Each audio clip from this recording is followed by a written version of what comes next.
Hello everyone, welcome to another episode of Grand Central. Today we're going to explore checking the facts, another thing that will help you along your mental health journey.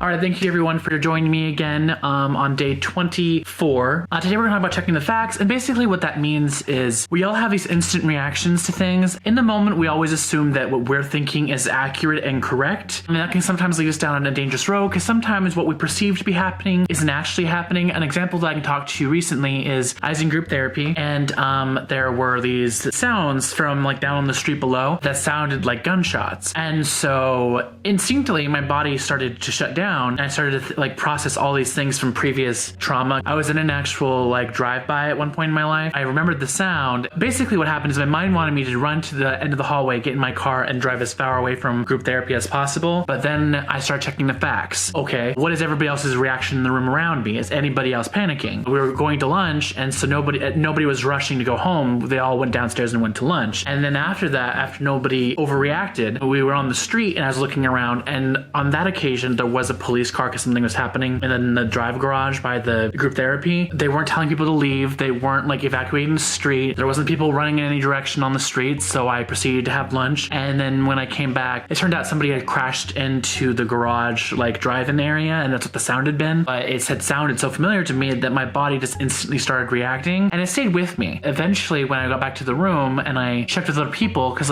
people are also a resource for you to check the facts, I checked with them, and I was like, what did you guys think that sound was earlier? And then they helped alleviate my belief. These are all resources for checking the facts, because a lot of times our brains want to go to where we've always been because it's our safety zone, because it's helped us get out of trouble in the most safe way as possible. And sometimes it's a good thing to have, but sometimes that can lead us into trouble because we're not checking the facts. We're just assuming everything leads to the same thing. So if you always run from something, even if you always run from the potential of danger even when there's no danger, that can make you miss out on things that are important. Really trying to check in with everybody, because I was like, I want to be in group therapy. Should I be here today? This happened. Is it a safe place? Nobody had run for exits. Nobody was being evacuated. And that's something that came in my head. I was like, well, if this thing was really happening, we'd be getting evacuated onto the street, or there would be some kind of alarm going depending on what that gunshot meant. But those are all things that you can do to check the facts. A lot of times we recognize behavior to be a certain way. And so when anybody acts in that certain way, we believe that anybody else has the same intent as the original person that gave us that impression of that behavior. And what that does is that kind of limits you meeting new people, because you just assume, oh, they're acting the same way as this other person who was a real a-hole to me in the past, so that must mean everybody who acts this way is terrible. And that's not a good way to live through life. You want to make sure that you give everybody the benefit of the doubt, let them prove they're not trustworthy. Don't just assume they're not, is what I'm trying to say. In a safe environment, I realize that I check the facts instinctively the moment I have an emotion, because I don't jump to anger easily. If I get angry, I know something is off, because I'm like, I don't get angry. Why am I escalating to this level? And so what I will do is I'm like, well, I'm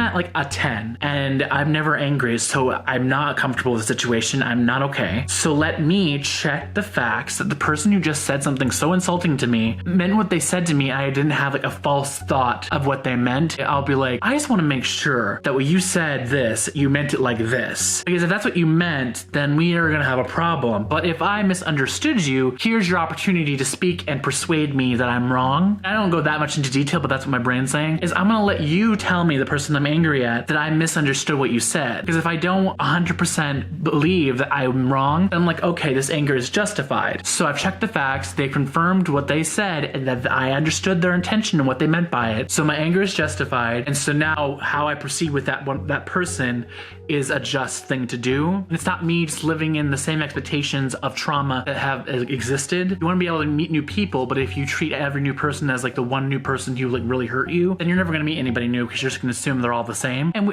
assuming is just a dangerous road we shouldn't lead down. Speaking of anger, the third way you can approach checking the fact is, like I said, my anger was at a 10. I checked in with a person because I wanted to make sure I had a reason to be angry, and two, I want to make sure I understood their insult. So I'm at a 10, but is my 10 justified, or is what they said really just a lesser anger? I shouldn't be that angry at it. And that's something you can also do, is okay, so So for instance, I use this example in another video. If a friend woke you up by throwing a bucket of water on you, is that a level 10 anger response worthy moment? Yes, because they shouldn't be dumping water on you like it's a funny joke. No. But if my friend woke me up and like I had told them I had a hard night and they woke me up 2 hours into it just so they could like have a laugh, but they hadn't done anything like over intensive, they were just trying to like wake me up to like hang out or something. If I jumped down their throat because they tried waking me up because they were bored or wanted to hang out, that would probably be over the line. That like at a 10, it should probably be more like a 1 amount of anger. It's just it's an inconvenience, but you can't just jump to 10. It's like the same thing with anxiety. A lot of times with anxiety, we get built up to like a small moment of trigger makes our anxiety go up to level like 200, and we're not able to think because we're just extremely like anxious and just want to get out of a place. We want to like flee or hide. And for those moments, just make sure if you're gonna like flee or run or hide, just make sure that it's worthy of you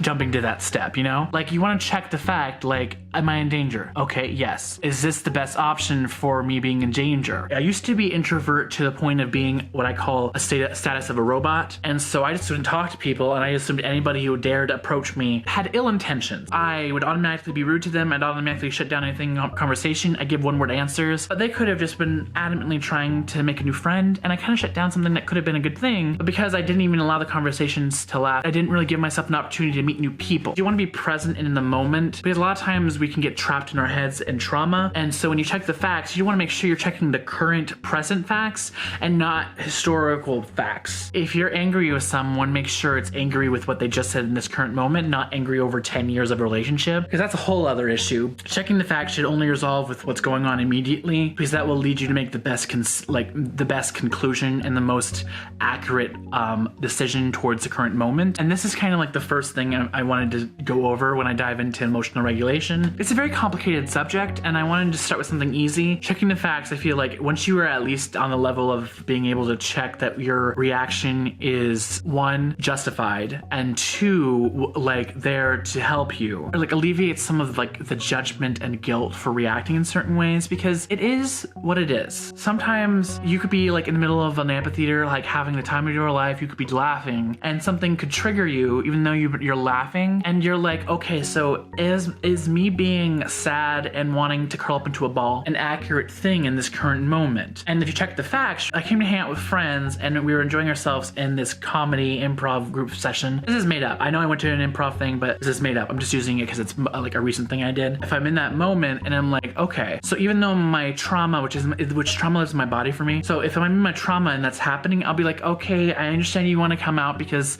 it's been a minute, but I'm having fun and there's nothing happening that has anything to do with this trauma or me feeling sad or like guilty or angry. So let's put that away until a later moment because I'm out doing stuff that has nothing to do with you. So we don't need that. I've checked the facts. You're not helpful to me in this current moment. Let me use you when what those emotions can be helpful, not in this current moment when I'm having fun. And that's it for checking the facts. I'm not a therapist. These are just tools that I have learned that help me along my mental health journey. And right now I had to go a month without my therapist. So going over these things I learned in group therapy has been really helpful to me. And if there are tools that you think could help you, please give this video a thumbs up. If you guys want to push that subscribe button, you get notified when I post more videos. We are only 7 days away from the 30-day challenge being over. I appreciate everyone who's been watching so far. Want to follow me for those last 7 days, please tap the little bell button, get notified when I post more videos. But if you want to make sure you get every single day as it's posted, make sure you change that bell button to be all notifications. If you've been watching the last 30 days, sometimes it's mindfulness,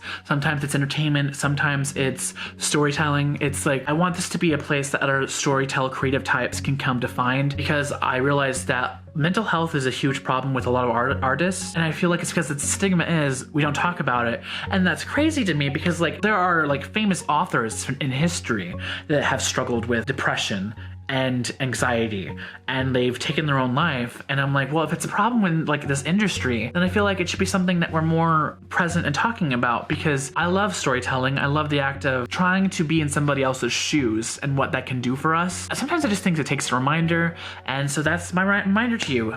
Please show up for yourself as I'm showing up for myself, and I thank you guys very much for following me in this journey, and I will talk to you guys next time.